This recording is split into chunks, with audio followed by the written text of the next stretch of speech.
Rewind is a production of Wisconsin Eye.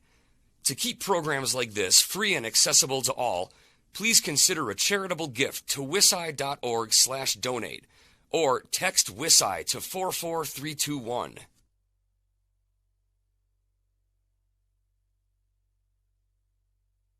This program is brought to you from the Margaret Farrow Studio. Rewind, Your Week in Review, is sponsored by the Wisconsin Realtors Association, bringing Wisconsin communities to life with great homes, businesses, and neighborhoods. The Wisconsin Realtors Association, the voice of real estate. This week on Rewind, Your Week in Review, the man in charge of Wisconsin's election review will face a $2,000 fine per day until he complies with a court order. Will taxpayers have to foot the bill, and what additional punishments he could face? Plus, Republicans are holding a variety of election integrity events focused on recruiting poll workers ahead of the August primary. And we have the latest on the ongoing gun control debate. All this and more on Rewind, Your Week in Review for June 17th.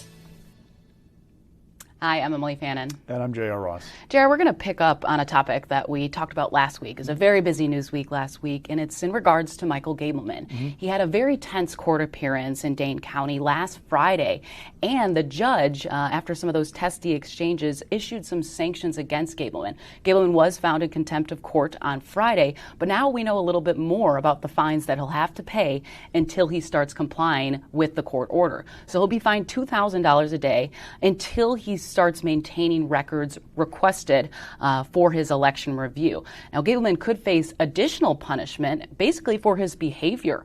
He was caught on a live microphone during a recess where he mocked Dane County Circuit Court Judge Frank Remington and made snide remarks about American Oversight attorney Krista Westerberg. Now, American Oversight, of course, has 3 pending lawsuits seeking records about Gableman's probe. Some of those have been deleted. And during this tense exchange, basically now the judge is recommending to state officials that they maybe look at other disciplinary action for his comments made in court. I talked to a few lawyers this week. They told me that lawyers know not to act that way in a courtroom. Now, Gableman is a former Supreme Court justice, former Supreme Court judge. He made some comments in the court about how he ran his courtroom. There was a feeling from people I talked to this week that there was a certain arrogance on Gableman's part, almost like contempt for Judge Remington in the court proceedings, that this was beneath him, that he, former Supreme Court justice, former judge, he knows how things go. This is totally unfair. Part of what grated on Gableman was during the hearings last week, Remington asked a question, okay, we're talking about, I think it's like 70 or 90 records that weren't turned over when they should have been, that's the issue, right? And part of the defense has been from the Gableman's team as well, this one aide, there was an issue there with him turning it over. The judge said, well, look, if you're going to pin it on this kid, not a kid, I'm showing my age, right. This younger aide, I should say, then maybe he should have representation because his interests may diverge from Gableman's because one of the penalties for contempt is jail time. So Gableman gets on the stand saying, I'm not going to be railroaded, you're bringing up jail, gave these speeches, et cetera, et cetera. Look, the bottom line politically is this is one more bad headline, one more negative story out of this ongoing probe, which was supposed to wrap up, remember, in October of 2021. It is now mid-June of 2022 with no end in sight, and it continues to cause issues for some Republicans because they opened the door to this, and the door's going to be closed for a while because, as we know, in one of the many lawsuits floating around about this thing, we have a hearing on August 30th. So it's going to go on for a while. Now the questions are, will Gableman get back in the good graces of Judge Remington by proving he's in compliance with the order to turn the records over? How much will the fines be? How are they going to be imposed?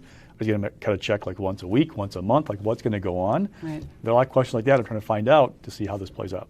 And Gableman, after that court appearance too, some reporters talked to him, and he basically defended why he's missing some records, why he deleted these, is that I don't have to keep every piece of paper, saying, in quote, I would need a warehouse if I would have to keep everything, every little scrap piece of paper, post-it note, what would it have be? But it is a taxpayer-funded review, is kind of the argument. You are being paid, and you should maintain records. records. That's what a lot of people are arguing in court. And the Judge Remington, had really a scathing order. I'm going to read a little bit part of it.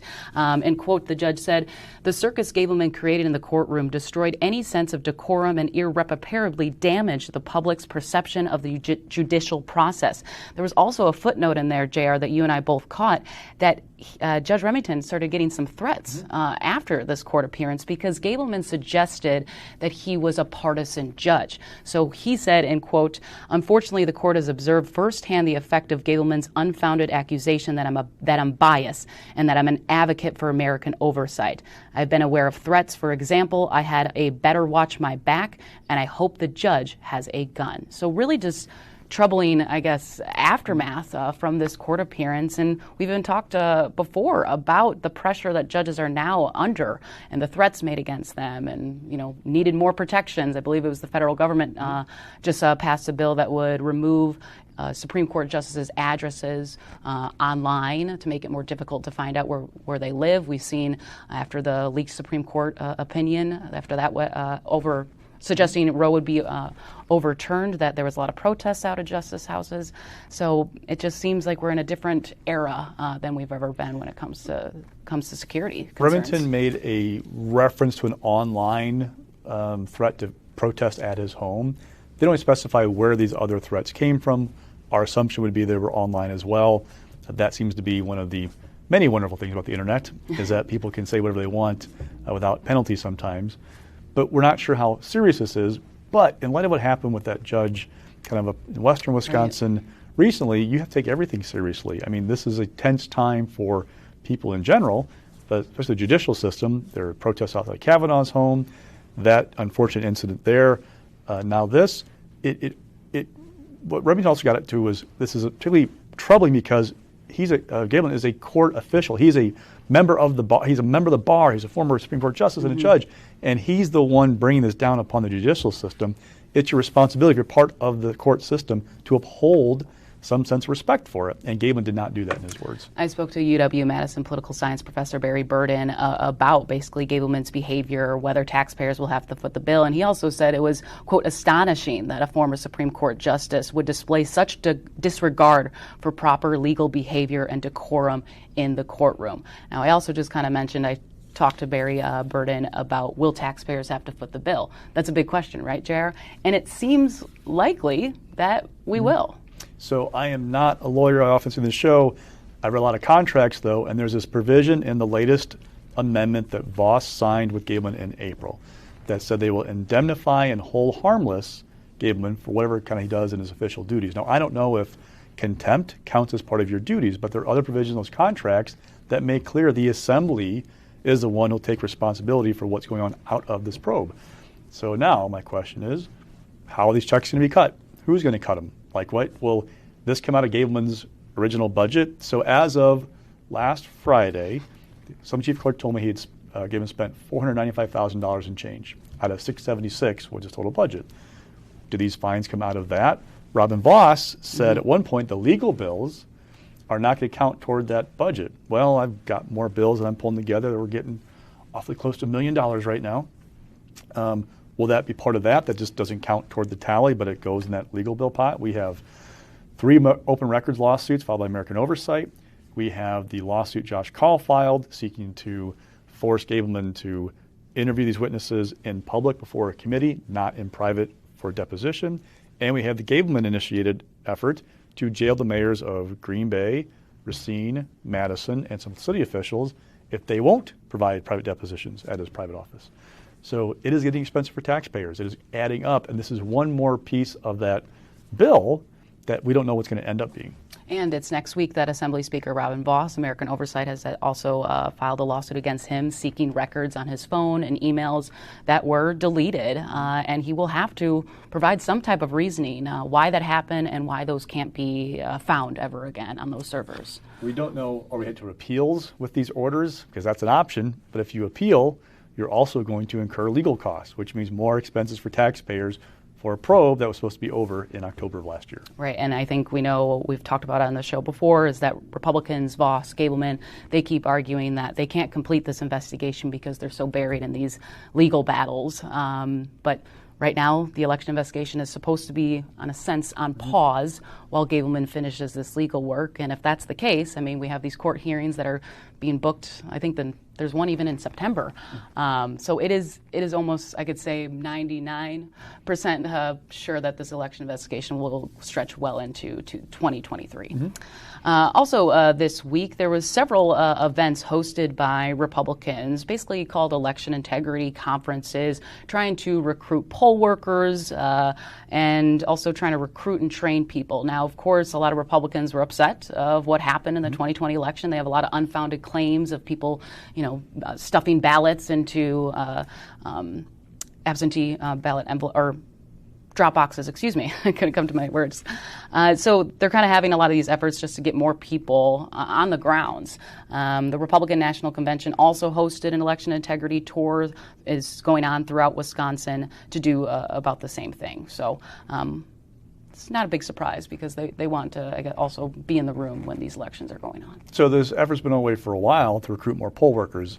You had to turn in by, I think it's November, December of last year, your list, if you're the political parties, of people you wanted to be considered to work at the polls. And then the clerks must take from that list. You can keep adding people, but they don't have to consider them necessarily to get those folks in. The question is, and Democrats are raising this concern of, okay, if you're bringing in partisans to be poll workers, like you walk in the door and say, here's my ID, I signed the poll book. If you're a partisan, you can challenge, will those people challenge me and say, well, you're not James R. Ross, I want to challenge that you're really who you say you are. Or your signature doesn't match what I think is in the poll book. It's not right. This is not, it doesn't match your ID. Will that happen? You have to be a resident of the county you live in to be a poll worker. So you're not going to see people from Waukesha going to Milwaukee, for example, to work the polls. But Republicans are bringing more people in. To them, this is extra eyes in the process to ensure things are going the way they're supposed to. To Democrats, it is a worry of what havoc can you cause? Because even if a challenge is frivolous and shot down right away, the longer a line you create, the longer people wait in line, the more likely is they will leave the line and not vote because they get frustrated. And there's this worry about chaos at the polls. It's going to be an intense election this fall. We'll see if any of these fears are founded or if this is all going to go smoothly. We're not going to have any problems. We'll see. Also this week, Governor Evers' administration kind of got a little bit of a victory, I guess, when it comes to regulations around PFAS. Now, those are what are called forever chemicals that don't break down in nature, such as cookware, firefighting foam, and it could be linked to several health problems for humans and animals. Now, Republican lawmakers on the Joint Committee for Review and Administrative Rules did not object to Evers' regulations that will allow the DNR to implement them. Tony Wilkin Gibbert, the executive director from the environmental law firm Midwest Environmental Advocates, kind of called this a victory. And while he's glad to see these rules move forward, he says that he's mindful that Wisconsinites whose water comes from private wells also deserves the same protections under a state's groundwater law. We also had Deborah Shore, the regional director of the EPA, speak at an event on Marquette University this week, talking about those recommendations for PFAS. Let's first take a listen and then we'll talk more about this. Just this morning, Headquarters, Office of Water, made an announcement of a new interim health advisory for 4 of the chemicals that are part of this large suite that we refer to as PFAS that includes numerous chemicals. This is not regulatory, not an enforcement measure, but a health advisory that lowers the levels that we think are protective of human health by orders of magnitude more than we've seen before. It's taking time, it's true, but science takes time. And we're issuing this new health advisory today because the science has changed. We've learned a lot more since the last health advisory was issued in 2016.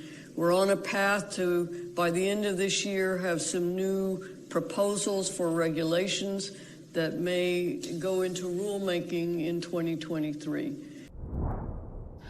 Jared, some of the communities that are really struggling with high levels of PFAS right now, Marinette, Madison, Marshfield, Wausau, a lot of those areas are being impacted right now. But The big problem, I think, right now is that in order to fix this, costs a whole lot of money. Yeah. And that is why WMC is pretty much opposed to these new regulations. So part of this goes back, actually 2019. Evers' administration has been working on these rules since then. In February, the board approved these rules for surface water and some other stuff. Did not do the drinking water, the wells essentially. Those had to be reviewed by JCRAR, so they're okay with it. However, they're going to say, we're going to watch how you implement these rules. If we feel you go afoul of that, we're going to step in. There are also now critics saying this is not stringent enough because the feds have now made new recommendations. So this 70 parts per trillion, the main piece of this, that follows an EPA recommendation from 2016, I believe. There are new recommendations out just this week that ratchet it down dramatically, well below what we're at right now. There are also questions of if anybody could reach that level, like if that's even like a level you can test for right now. But the concern from some is that, okay, it costs a lot to do this, and we only have pockets, right? Now, if you're one of those pockets, it matters a lot to you. Right. But if you're not in one of those pockets, why should you have the same stringent standards when you're not having an issue? You could argue that we just haven't found it yet. That said, it's hard, when I've talked to you about this issue, if you're in Marinette, it is easy to get attention to people in Marinette about what's going on because there's a real fear about what's happening with groundwater. But if you're not in an affected area, lawmakers are somewhat kind of not really into it because they're saying, hey, there's some significant cost for my community for something that's not a problem for us. What's going on? And we'll just kind of have to wait and see how these levels, if they skyrocket in the next few years. It's really just a lot of these unknowns. I also learned, too, that even if you use a Brita, that does not get rid of the PFAS in your water. So maybe people just start, going straight to water bottles. I mean, who knows? But it can cause some very serious health concerns for individuals and especially in children. So it's definitely a big issue here in Wisconsin. But like you said, maybe not everywhere, might not resonate for you if you don't live in one of those affected areas. Also, I think this debate is not going to be going anywhere soon. The gun control debate. This week, the Wisconsin Department of Justice announced the Office of School Safety started beginning training for critical incidents that happen in schools. Now, those can range from a wide variety of things, such as threats, active violence, national disasters, serious injuries. But this, of course, training is happening in wake of a slew of mass shootings across America, also shootings in schools. Attorney General Josh Call said we must take a comprehensive approach to school safety by creating this office. So this is, again, to just renewing the debate around how to keep schools safe. We've heard some ideas in Wisconsin being floated about arming teachers. We've seen on the national level, Congress reach this bipartisan agreement between 10 Republicans and 10 senators, kind of this framework to increase school safety grants, mental health services, and give incentives to states if they implement red flag laws that would basically allow someone to petition in court to allow a judge to temporarily take a gun away from someone if they deem a threat to themselves or others. So kind of just another step, I guess, Wisconsin's taking here. Those talks broke down yesterday. John Corn from Texas said he was done. Now, I don't know if that was meant for the weekend or if he was done. We're waiting to see how it goes. Yeah. Worth noting, Tammy Baldwin, Democrat from Madison, said she was on board with the framework she saw earlier this week. Ron Johnson, Oshkosh Republican, has said he's going to wait and see the actual language of the bill before he comments. But the latest developments aren't a great sign for things. They can pull it. They can get it, back, right the ship, but wait and see what's going to happen out in D.C. And we did hear from Leader Mitch McConnell's signal some support for the package, which could be a very significant step if he can get some other Republicans on board, because in a 50-50 Senate, basically you need about 60 votes to get anything done. And I also did speak to Senator Baldwin. Basically, she called the package not perfect, but progress, right? It is a step forward. Then let's get to stock picks this week, JR. On Rising, you got Don Millis and Pat Stricotta. Thank you. So we talked about Don a little bit last week. Yes. Pat elected Ethics Commission chair on Wednesday with no debate and no dissent. Yeah. It was very smooth. Part of that's because with the Ethics Commission, it does almost everything behind closed doors. Everything is in closed session. You don't see any drama, any fallout, anything like that, unlike the Elections Commission, where this function's on full display. I wanted to kind of go back and talk more about Don Millis and the appointment because we only touched on it last week a little bit. It just happened. Right. Just got elected chair. So I didn't get any feedback yet from people. And one thing I heard was high marks for him from both Democrats and Republicans as kind of a steady hand, somebody who knows this stuff. He served on the old elections board, which predated the Government Accountability Board, was on the Elections Commission when it first was created, appointed by then Senator Scott Fitzgerald in 2017, I think it was? 2016. 16, thank you. So he's been around. He also is somebody who's not a bomb thrower. And that was important with people I talked to because the two options for chair were him or Bob Spindell. And Robin Vos, Assembly Speaker, in appointing Don, knew Don was going to become chair. Because even though Bob wanted to become chair, the reality was Bob could not get that coveted fourth vote on the commission to be elected chair because he was one of the false electors. That whole thing about President Trump and trying to keep his options alive. They say, others say, trying to fraud the federal government about who really won Wisconsin. He's clashed with Democrats constantly on the commission. So Robin knew whoever he appointed was on a path to becoming chair.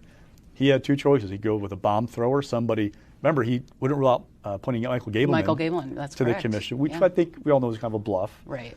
But he could have gone that bomb thrower route, which would have made the hard right crowd happy, right? Because they're the ones who are screaming about 2020 and there's something off about the election. Or he goes with Don Millis, who's somebody who's a steady hand, who actually will make the commission work. If Robin had gone with that bomb thrower kind of approach, then you're talking about somebody who would probably have a lot of 3-3 votes, the commission not working. It doesn't work that great right now, quite honestly, according to people I talked to, but it would have been even worse. So Millis is somebody who will find a way to get things done. And as one Republican told me, he knows the difference between interpreting the law and writing the law. Republicans hate it when agencies write the law. If he can find a way to interpret the law and keep Dems working with him, great. Now, it may not be smooth for him. Bob Spindell made a point of not voting for Don Millis for chair. Remember, Bob put his name out there, couldn't get a second for the nomination, so he didn't even get a vote by the commission. When Millis came up, Spindell voted no. Now, prior to the hearing, I talked to Bob about him wanting to run, and he pointed out that Millis had pushed forward the motion in 2016 to allow clerks to fill in missing information absentee ballot envelopes. This has become, it was unanimous back then. It was proposed by a Republican, seconded by a Republican, unanimous vote. It's become a source of ire for Republicans because of 2020 and the reliance on absentee balloting. Anyway, Bob made a point of that was an issue for him. And so we'll watch, see how that dynamic plays out going forward in that commission and how they work together. And I think we brought this up briefly last week, too, is we don't really know where he stands on other issues. Yes, you can go back to his stance in 2016. A lot has changed since then. Yes. Also, what does he feel about unmanned drop boxes and other future rules when it comes to elections? We know any day now, the state Supreme Court will be ruling whether or not unmanned drop boxes can be used in the November election. So that's something we're still keeping an eye on. Mix this week, personal income. So it's rising, which is great. Oh yeah. It's rising. I was like, this is mixed, Chair. No, it's rising, but not rising. as much as at the federal level, right. National average. And also, because of inflation, is taking a chunk out of your raise. So, yeah, you're getting more money, but you're not getting it's not as effective as it used to be. Another thing that happened this week was DWD, Department of Workforce Development, put out new numbers that labor participation is going up in Wisconsin. More people in the workforce.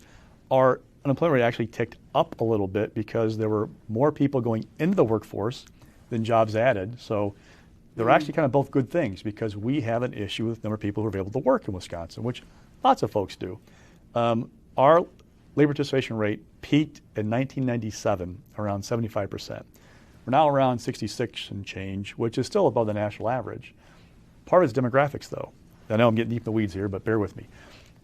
As people get older, they're less likely to work because once you age 55, studies show you're more likely to retire early, right?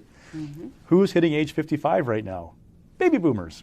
In fact, they began hitting that age in 2001, roughly 2000, which is just when the labor participation rate in Wisconsin began to decline. So as we're aging and boomers are getting older, there are less folks who are actively working from age 16 and up looking for jobs, right? Because they want to retire. That's what I want to do when I'm 65, right? 70. The challenge for employers is how do you find more people to come back in the workforce? Right. There are all kinds of people looking for part-time works.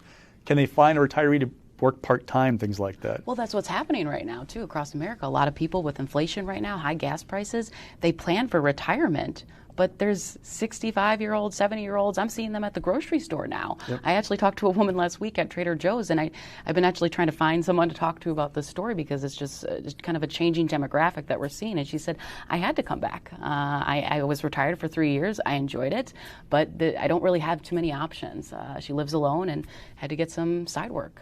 So God bless her. Falling this week is John Tate, another thing that we talked about last week, but we covered a lot of news last week. He's fallen.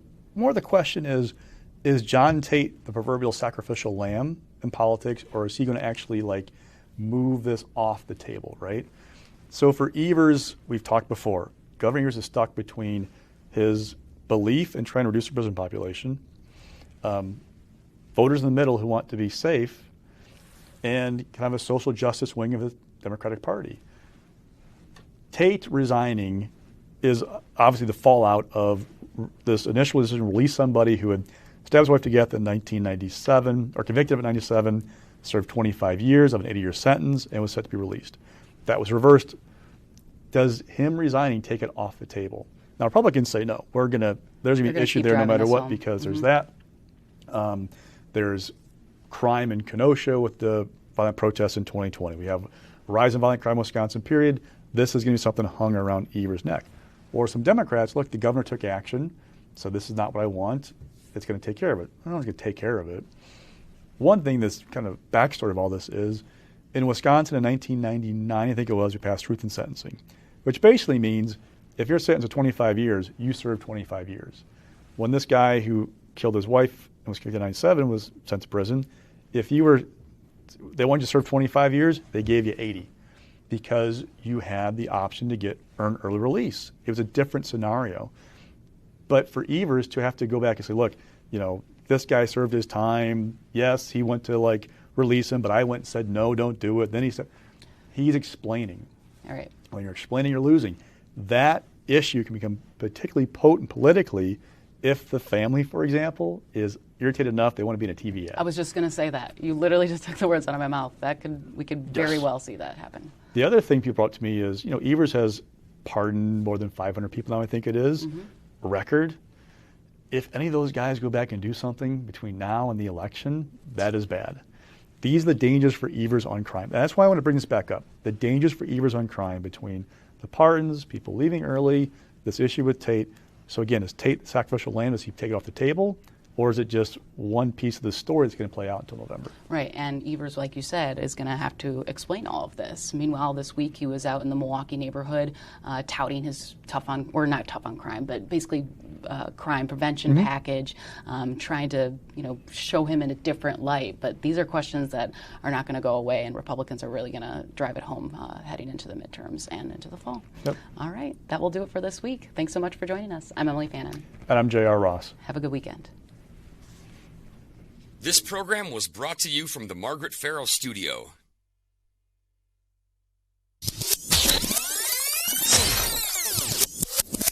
Rewind.